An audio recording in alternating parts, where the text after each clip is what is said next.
بسم الله الرحمن الرحيم باب ما يذكر في المناولة وكتاب أهل العلم بالعلم إلى البلدان. دا باب دې کې دوه شیونه بیانېږي. یو ما یذکر فی المناوله، دا باب د چې د دې په باره کې ذکر کیږي د مناوله په باره کې. مناوله څه ته وایي؟ مناوله دا کتاب العلم چلیږي کنه، او کتاب العلم کې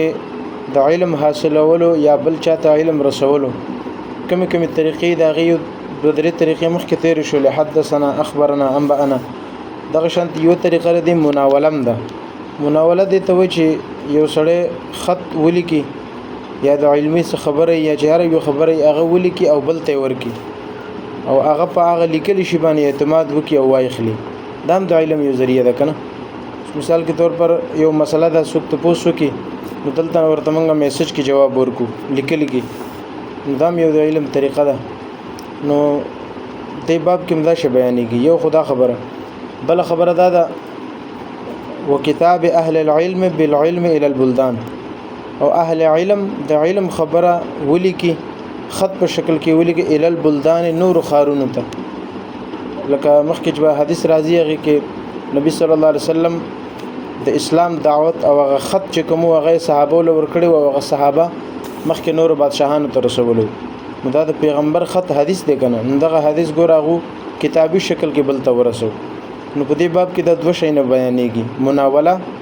او کتابت. مناوله او کتابت. مناوله څه ته وایي؟ چې بس صرف هغه سړی له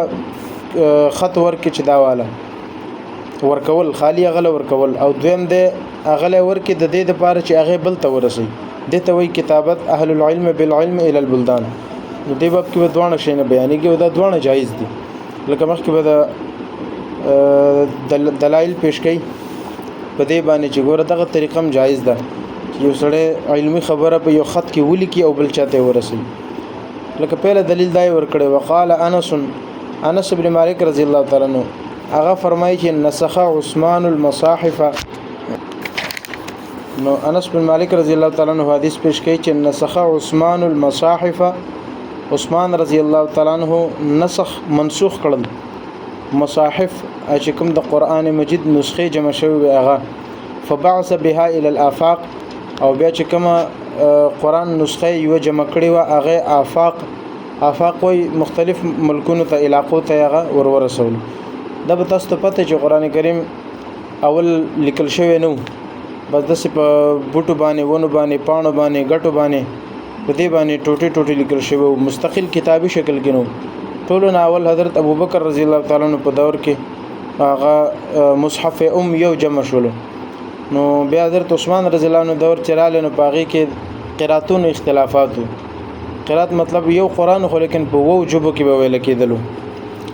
دا به کې د شدي کې رسترام شي بخاری کې مستقل دی باندې حدیث ته او خلاصه دا ده. نو چې کله عثمان رضی الله عنه په دور کې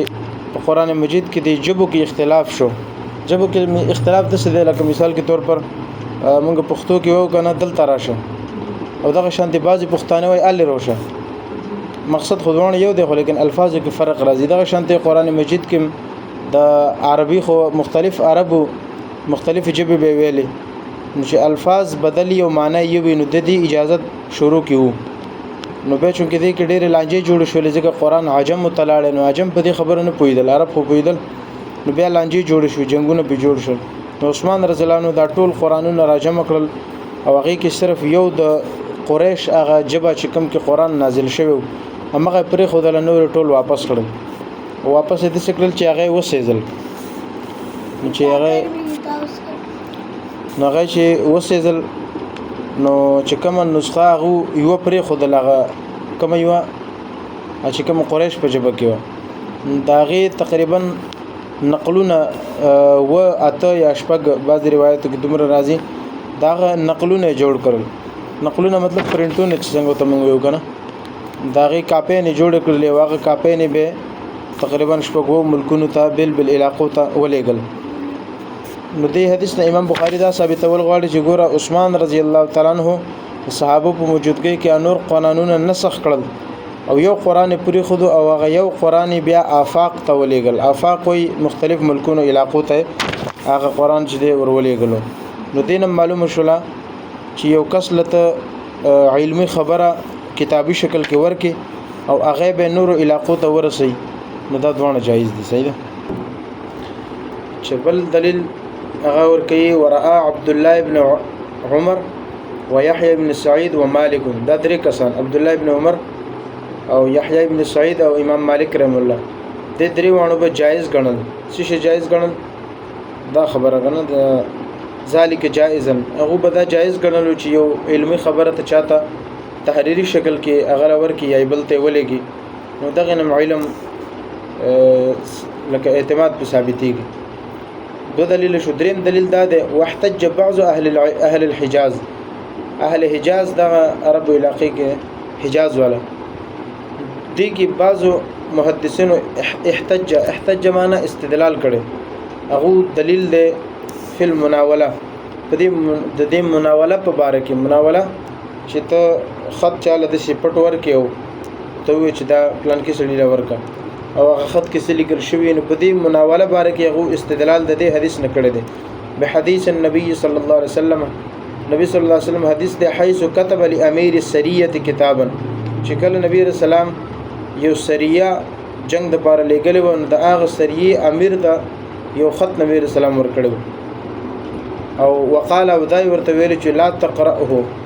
دا په خپل دلته نه وي هغه پوری به د دانل ولي حتی تبلغ مکان کذا وکذا تر دې چې تاسو دا پلان کې زیاته ورسېږي. دا په تاسو کتاب المغازی کې ویلې الته یو جنگ کې نبی رسول الله یو سریه جنگ د پاره لګلې و داغه امیر ته یو خط ورکو چې دا خط چې کله تاسو خاخ مقام د الته ورسېږي نو الته به تاسو دا کولاو وای دا غینه مخکې به دا د کې سلیکل شوی نه به ګوري. مقصد دا و چې سلانجه جوړ نه شي یا منافقین ګړبړونه کی دا یو تور کړي. اوس دا خط د نبی رسول الله دلته نه کولاو هغه خپل ځای کې کولاو کو مطلب دا چې د ختم دومره حیثیت شته دی. فلما بلغ ذلك المكان کله چې هغه صحابي هغه ځای ته ورسېدو قرأه على الناس او هغه د خلق په مخ کې قرائت وکوي ویلي واخبرهم بامر النبي صلی الله علیه وسلم او بیا هغه ته د نبی رسول الله د حکم خبر هغه ځای کې ورکو. اوس ګوره خط لیکل شوی مدینه کې دی او داغي حکم د پړاولو او داغي قرات کولو دا مقام خاخو کوم ځای هغه ځای کې داغي قرات حکم معلومه ده چې د خط او کتابت طریقې باندې د علم حصول دا جایز ده.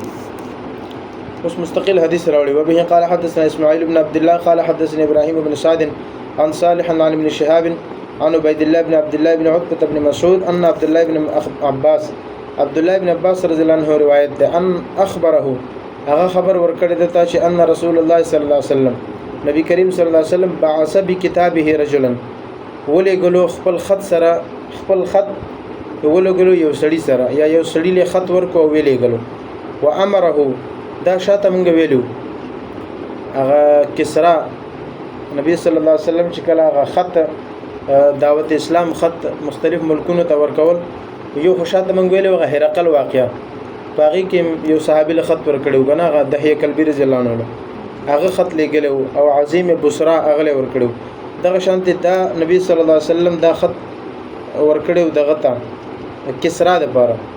کسرا خو ایران ته وی غنا هغه ایران چې کوم حکومت هغه وخت ایران لګډر غټو ایران او عراق او مختلف ملکونو په کراتل لازم پاکستان انډیا هم اکثر زینه په کراتل نو ډېر غټ سلطنت دوه ملکونه او طاقتور لکه روم او فارس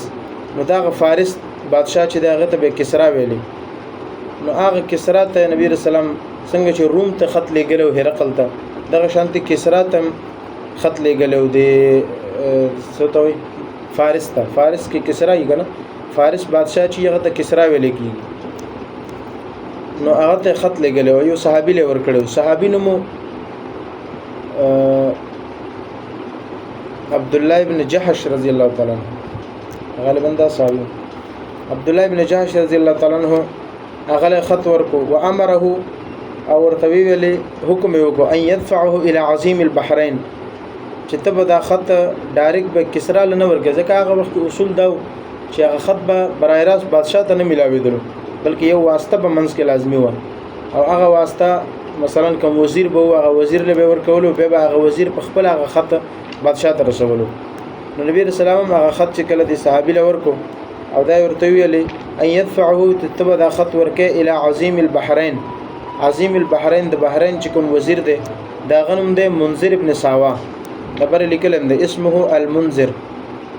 صحیح ده منذر ابن ساوا د نوم دته ورکو چې ته دا خط فدفعه عظیم البحرین الى کسرا هغه خط عظیم البحرین را واخیستو کسرا ته ورسو کسرا د روم غ بادشاه روم بادشاه روم نه فارس هغه ته کسرا ویلې د خپل نوم پرویز خسرو پرویز نوم د قسمه مخکې تاسو ته کړو اله کسرا دل چې ورکو فلما قرأ کله چې دغه خط پړاو کو مزقه نو هغه ټوټه کو وشلولو شاته مونږ ویلو کنه چې هرقل هغه خط ونشلو لیکن دا وشلولو فحسبت بیا دا راوی فرمایي کنه راوی فرمایي چې ان ابن المسيب قال ازما خیال ده چې سعید بن المسيب رحم الله چې کوم تابعی ده هغه فرمایي فدعا عليهم رسول الله صلی الله علیه وسلم چې نبی صلی الله علیه وسلم دا غي خلاف خیره وکړي او څه خیره وکړي چې ان يمزقوا كل ممزق چې الله دې دا ټول ټوټه کې څنګه چې دوز ما خط ټوټه او بیا مته تاسو واقع ویلې و چې دا خسرو پرویز دا بادشاه د زویو لکه دوه خزې کړي وي کنه ایو خزه مړ شو دا غینه چې کوم زویو نو هغه زوی د پلار راولګي د پلار مړ کو او به دې کې هغه مور چې دا غویری دل نه سکه موري و چې اوس به د زوی په تنه ما سره کوي نو هغه استزان پانسی کو او به چې کله د زوی لګ عیاش غوندې کو د پلار هغه کمرې ته لاړ نو پلار کمره کې ډیر دویانې پرته وي نو پلار تم پته و چې ما د زوی خراب دی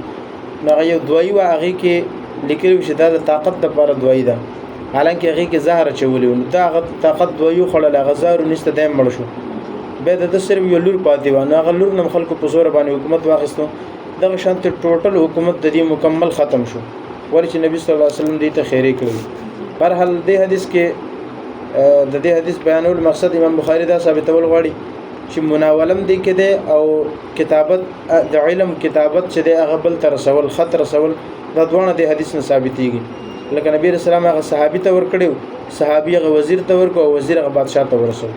د نبی صلی الله علیه وسلم خط یو زینب بل زیته ورسول دویم حدیث ته وبه قال حدثنا محمد بن مقاتل ابو الحسن قال حدثنا عبد الله قال اخبرنا شعبة قتادة عن انس بن مالك قال انس بن مالك رضی الله عنه فرمایي چې كتب النبي صلی الله علیه وسلم کتابا نبی رسول الله یو خط ولیکلو اچھا او قال یا خط لیکلو خو اراد ان يكتب د خط لیکلو اراده و لیکلو لا لیکلو نو فقيل له نبی رسول الله ته چاویل چې انهم لا يقرؤون كتابا الا مختونا چې یا رسول الله دا کم روم والا چې خط لیکي دا روم والا ار یو خط نه پڑھاوي کتابا لا يقرؤون كتابا هغه خط نه پڑھاوي الا مختوما مگر هغه خط پڑھاوي چې کوم باندې مهر لګیدلې ظاهر خبره کنه اوس پته نه خط د چا دی څنګه دی چې کوم سړی مهر په لګیدلې د دینه معلومه شي چې دا د دې سړی خط دی نو لہذا هغه روم والا چې کوم بادشاہ دی لکه هرقل شو د سنور شو دا خلک چې دی دو هر خط نه پڑھاوي هغه خط پڑھاوي چې مختوم مطلب پاغي مهر لګیدلې نو لہذا تم ځان لدس یو مهر جوړ کړي چې دا غینه معلومیږي چې دا ستا خط دی بل چا نه دی نو بیا نبی رسول الله څه چلو کو چې فتخذ خاتما نبی رسول الله یو غوتمه جوړ کړه من فضه د چاندۍ او هغه د سیوا چې هغه غمې چې پاغي باندې نقشه هغه باندې دا یو نقش محمد رسول الله دا نقش په تاسو به اکثر لیدلی تصویرانو کې دا یو نقش موجود دی غبر الله لیکلی بیا منځ کې رسول بیا اخر کې محمدي لیدل هم کنه دغه نبی صلی الله علیه وسلم هغه غوتمه چې جوړ کړل په هغه غمی کې دا یو نقش الله رسول او محمد دغه سم راځي او محمد رسول الله دام جوړیږي چې لاندې نه وي محمد رسول الله جوړیږي او بر نبی بل نوم جوړیږي الله رسول محمد دغه نقش جوړ کو او هغه نقش مقصد دا و چې هغه به هغه یو مهر چې دا به لګیدل نو معلومه دا و چې دا د نبی صلی الله علیه وسلم خپل خط دی هغه خط مبارک صحابي فرمایي صحابي څوک دی انس بن مالک دی کنه د حدیث راوی نو راوی فرمایي چې کأني انظر الى بياضه في يدي و اذا غوت ته چې ګورم غوتمه چې ما تراید شي نو لکه چې زه وسم د هغه د نبی صلی الله علیه وسلم د الله څخه سپینوالی ته ګورم کأني انظر لکه چې زه وسم ګورم الی بیاضه د هغه سپینوالی ته فی یده د نبی رسول الله بلاس کې فقلت لقتاده نو راوي فرمایي چې ما قتاده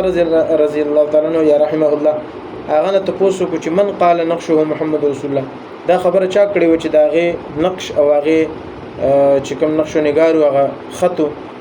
هغه باندې محمد رسول الله لیکل شوی دا خبره چا ویل ده قال انس